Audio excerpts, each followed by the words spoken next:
She's a girl. Definitely. Let's make sure. That sweet, gentle face. Those buxom curves.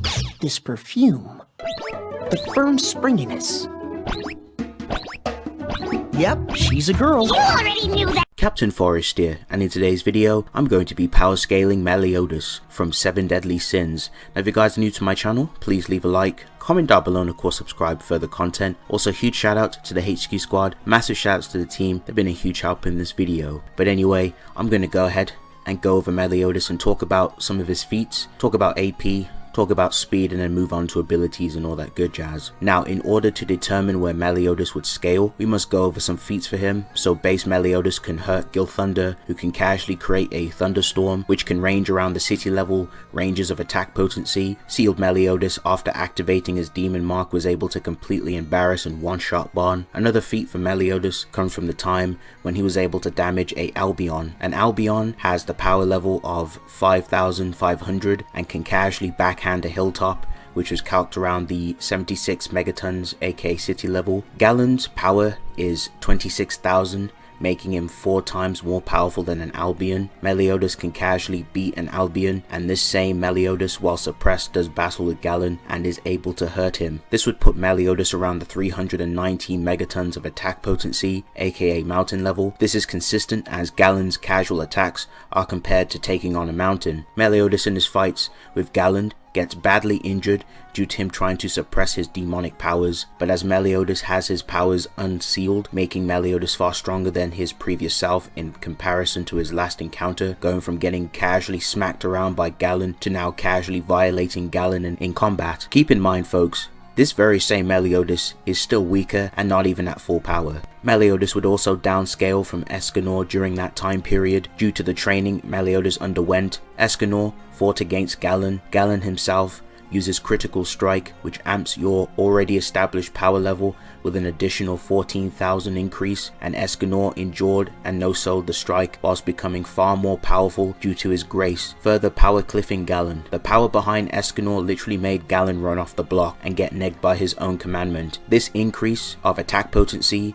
would put Escanor and Meliodas to the 14.33 gigatons of TNT aka island level ranges of attack power. Now, we all know about the feat with Meliodas where he literally rages out and causes the complete destruction of Danafor. This feat was calced around the 43.40 gigatons to the 1.76 teraton levels, aka large island to small country levels of attack potency. Meliodas is able to hurt and slice off a weakened Droll's arm and also casually destroy Gloximia's armor. Meliodas also tanks a huge blast from Gloxinia's spirit spear Bascus and comes charging back towards Gloximia. Even after Droll is healed by Gloxinia, Meliodas makes quick works of both these two. Meliodas is confronted by the rest of the 10 commandments. Meliodas, despite being outnumbered, fared quite decently against them. He is able to fight them off and endure their attacks and store their attacks ready to perform a revenge counter, which is 30 times more powerful than the one he used against Hendrickson, which would put Meliodas around the 52.8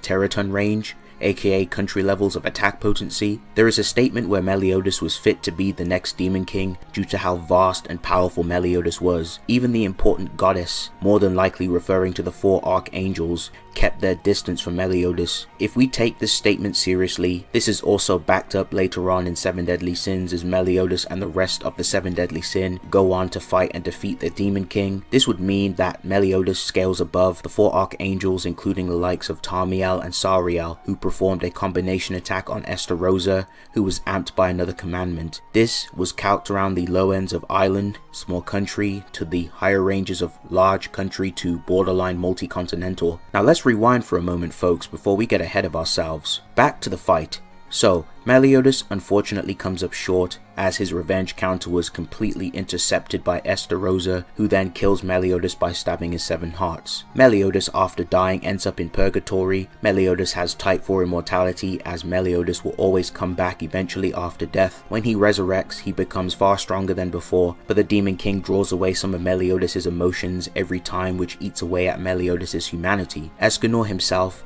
fights against Estarossa and was able to endure and takes a full counter from Estarossa's attack, which reflects the attack back at the opponent with more than double the force, and in this case this would mean the attack would inflict 3 times as a safe end, and Escanor himself has shown to damage Estarossa with Cruel Sun and Pride Flare Explosion. Escanor would scale to Meliodas easily.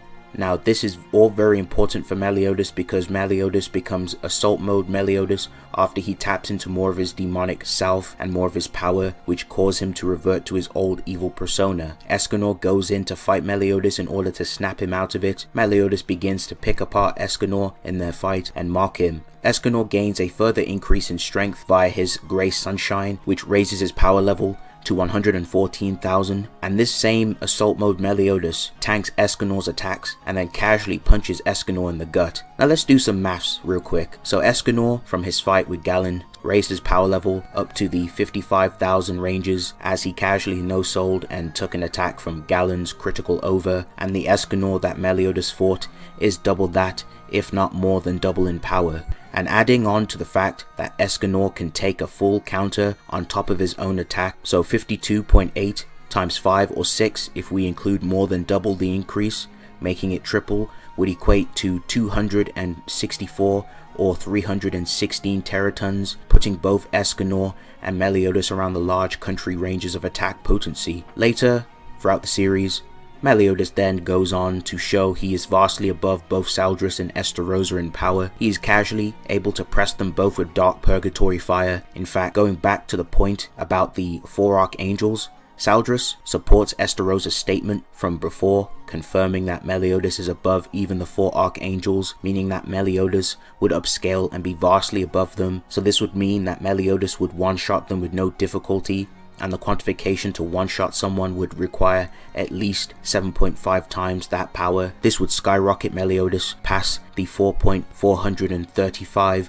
petatons, putting Meliodas around the 33.262 exaton range, aka moon level. Another thing I want to also include is that the Demon Mark amplifies your stats by 2, and we see in the series that Meliodas has 3 types of Demon Mark amps, which each increase the Demon Mark further, increasing his power from the last. So in this case, with Assault Mode and the other 2 Curse Mark amps that I mentioned previously, if we also apply the 6 times multiplier to Meliodas, this means that Meliodas would be around the 199.575 exatons, aka moon level, but higher into the tier of moon. With the assistance of the 7 deadly sins combined, they were able to finally defeat the Demon King. This is impressive considering the fact that the Demon King himself used his own power to create his demon world. In this context, I'm also referring to planets. There is also a statement where the world had to get rid of Meliodas due to how much of a threat he was to the planet. So depending on your interpretation, this can easily be used to get Meliodas around the small planetary or full-on planetary level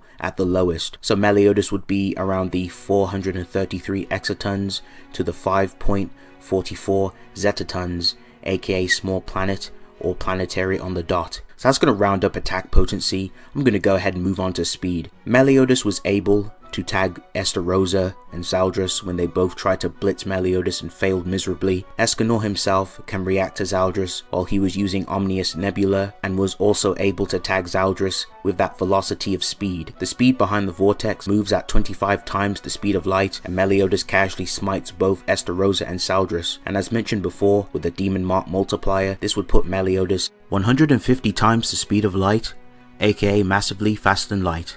We can also get Meliodas far higher and far faster into these tiers, or maybe even higher. So Meliodas has his own feat in base where he blitzes towards Arthur. Meliodas did this in base with no Demon Mark amp, and this was calced around the 53.1 times the speed of light. And if we include the 6 times multiplier, this would put Meliodas at 318.6 times the speed of light, aka massively faster than light, which is pretty impressive. So that's going to round up Meliodas' stats. I'm going to go ahead and talk about some of his abilities. So Meliodas can tap into his demon powers, which acts as a berserker rage, making him more violent and dangerous in combat. When Meliodas taps into more of his power, he undergoes a transformation called Assault Mode. He can create dark constructs with his demon powers, such as a giant axe, claws, wings for flight, dark pillars to seal you inside, and dark tendrils. Meliodas can use Hellblaze, a unique demonic attack,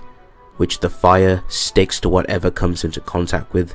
The flames cannot be put out. This magical fire also negates type 3 mortality, also aka regeneration, as Bon, who has one of the best healing factors in Seven Deadly Sins, was left with a permanent scar that did not heal after Meliodas sliced him with purgatory fire. He can use Hellblaze in many ways, such as throwing a concussive or widespread explosive flame.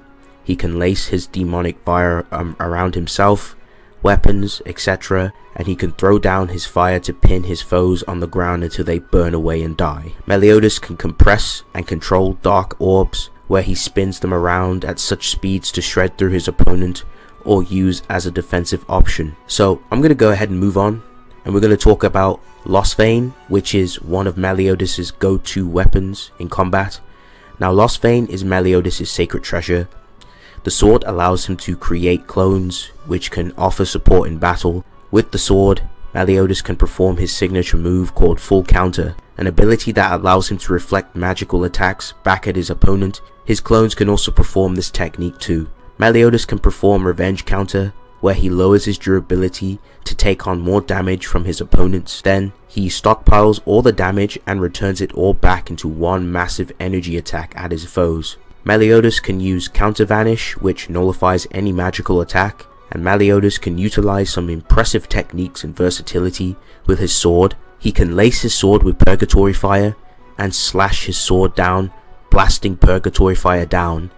It has long range and covers the area. He can perform the 1000 Divine Cuts, where he slashes opponents with quick succession. Moving on to resistances, Meliodas was able to put up a fight and resist his soul from being yanked from his body by Melascula. In fact, it required Melascula to use and invoke more potency and use a more stronger spell in order to take his soul out of his body. Very impressive. So his soul resistance is more impressive than like normal, because Melascula, like, she's able to just casually take out souls from like random fodder characters without having to use like powerful incantations. She can do it casually, but with Meliodas she actually started struggling. She had to invoke on some more power. Meliodas can regenerate from injuries. He can reattach his severed limbs. Meliodas is able to resist sealing, such as breaking out of Melascula's dark cocoon. He's also endured being forced to mentally live out several decades instantly. Meliodas is able to survive inside Purgatory, which is a realm that affects the mind, body and soul. It also ages you rapidly, and Meliodas is just fine inside this realm, giving him type 1 immortality. Okay, so that's going to round up this video, folks. Overall, Meliodas, in terms of attack potency, even if we downplay the verse, we can easily get Meliodas to easily the country level ranges. We can get him easily to city, some mountain scaling, there's island level scaling. We can get him to easily the multi-continental ranges. There's some moon level scaling depending on what multipliers you use. And you can also get him to the small planetary, to the planetary levels of attack potency if you take those statements seriously from the Demon King, and vice versa. Now, I have seen other videos on Meliodas. They get Meliodas very high. I've seen a video where they say Meliodas is star and solar system and multi-solar system. I mean, that's completely up to you whether you want to go with those routes and those higher like calcs and those higher multipliers. That is completely optional. However, I tried to stick with the more consistent side, and I tried to stick with things that made sense narratively. So there isn't necessarily a right or wrong answer when it comes to Meliodas' scaling, but I definitely think Meliodas can reach planetary if you apply the statements, and just some of the low end feats easily get Meliodas pretty high. But anyway, thank you guys for watching. I hope you guys enjoyed this video. Please leave a like, comment down below, and if you guys enjoy anime power scaling videos, you know what to do. Hit me up in the comment section. But yes, it's been real. I'll see you guys in the next one. Peace.